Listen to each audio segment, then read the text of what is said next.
លោកផង ព្រះជាអមចាធម្មរឹជានឹងភាពសប្រការប្រទានព្រះពោធិអបង្គោលគឺព្រះបិតានិងព្រះបុត្រានិងព្រះវិញ្ញាណបរិសុទ្ធ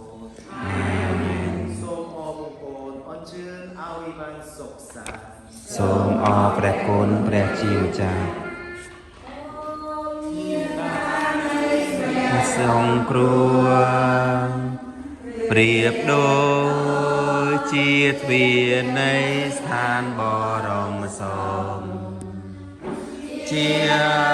តារានៃជលសា